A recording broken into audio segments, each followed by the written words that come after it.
Recorded by Joel Portinga. Les Misérables by Victor Hugo. Book 5, The Descent. Chapter 2, Madeleine. He was a man about 50 years of age, who had a preoccupied air, and who was good. That was all that could be said about him. Thanks to the rapid progress of the industry which he had so admirably reconstructed, Montreuil-sur-Mer had become a rather important centre of trade.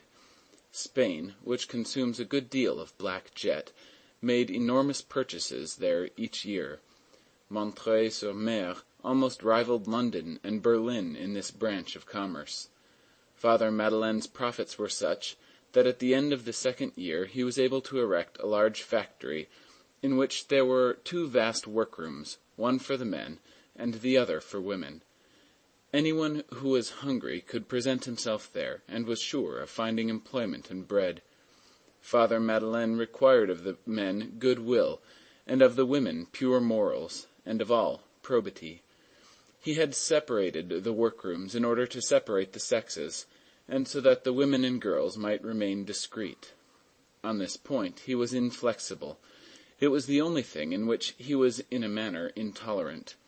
He was all the more firmly set on this severity, since Montreuil-sur-Mer, being a garrison town, opportunities for corruption abounded.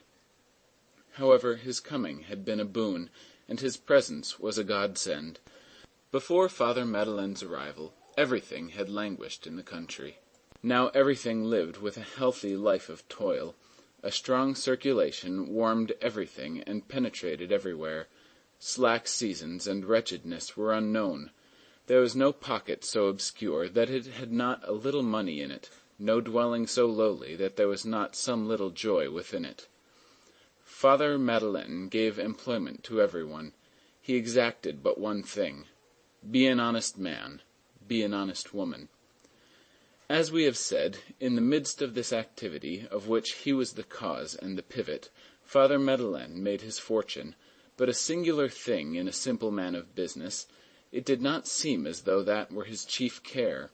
He appeared to be thinking much of others, and little of himself.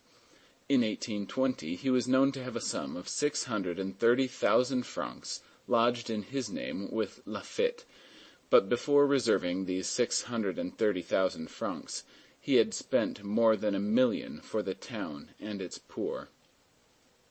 The hospital was badly endowed. He founded 6 beds there. Montreuil-sur-Mer is divided into the upper and the lower town. The lower town, in which he lived, had but one school, a miserable hovel, which was falling to ruin. He constructed 2, one for girls, the other for boys.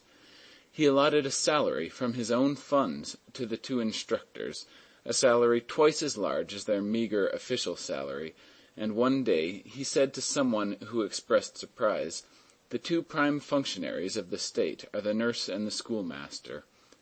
He created at his own expense an infant school, a thing then almost unknown in France, and a fund for aiding old and infirm workmen.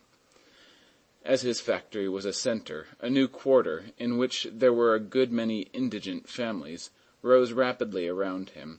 He established there a free dispensary.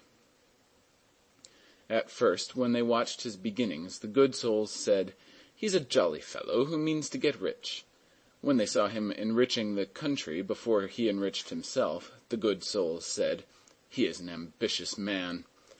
This seemed all the more probable since the man was religious, and even practiced his religion to a certain degree, a thing which was very favorably viewed at that epoch. He went regularly to low mass every Sunday. The local deputy, who nosed out all rivalry everywhere, soon began to grow uneasy over this religion. This deputy had been a member of the legislative body of the empire, and shared the religious ideas of a father of the Oratoire, known under the name of Fouché, Duc d'Otrante, whose creature and friend he had been. He indulged in gentle raillery at God with closed doors. But when he beheld the wealthy manufacturer Madeleine going to low mass at 7 o'clock, he perceived in him a possible candidate, and resolved to outdo him. He took a Jesuit confessor, and went to high mass and to vespers. Ambition was, at that time, in the direct acceptation of the word, a race to the steeple. The poor profited by this terror as well as the good God, for the honorable deputy also founded 2 beds in the hospital, which made 12. Nevertheless, in 1819, a rumor one morning circulated through the town to the effect that, on the representations of the prefect, and in consideration of the services rendered by him to the country, Father Madeleine was to be appointed by the king mayor of Montreuil-sur-Mer. Those who had pronounced this newcomer to be an ambitious fellow, seized with delight on this opportunity which all men desire, to exclaim, "There! What did we say?" All Montreuil-sur-Mer was in an uproar. The rumor was well founded. Several days later the appointment appeared in the Moniteur. On the following day Father Madeleine refused. In the same year of 1819, the products of the new process invented by Madeleine figured in the Industrial Exhibition. When the jury made their report, the king appointed the inventor a chevalier of the Legion of Honor. A fresh excitement in the little town. Well, so it was the cross that he wanted. Father Madeleine refused the cross. Decidedly, this man was an enigma. The good souls got out of their predicament by saying, "After all, he is some sort of an adventurer." We have seen that the country owed much to him. The poor owed him everything. He was so useful and he was so gentle that the people had been obliged to honor and respect him. His workmen, in particular, adored him, and he endured this adoration with a sort of melancholy gravity. When he was known to be rich, people in society bowed to him, and he received invitations in the town. He was called, in town, Monsieur Madeleine. His workmen and the children continued to call him Father Madeleine, and that was what was most adapted to make him smile. In proportion as he mounted, throve, invitations rained down upon him. Society claimed him for its own. The prim little drawing-rooms on Montreuil-sur-Mer, which, of course, had at first been closed to the artisan, opened both leaves of their folding doors to the millionaire. They made 1,000 advances to him. He refused. This time the good gossips had no trouble. "He is an ignorant man, of no education. No one knows where he came from. He would not know how to behave in society. It has not been absolutely proved that he knows how to read." When they saw him making money, they said, "He's a man of business."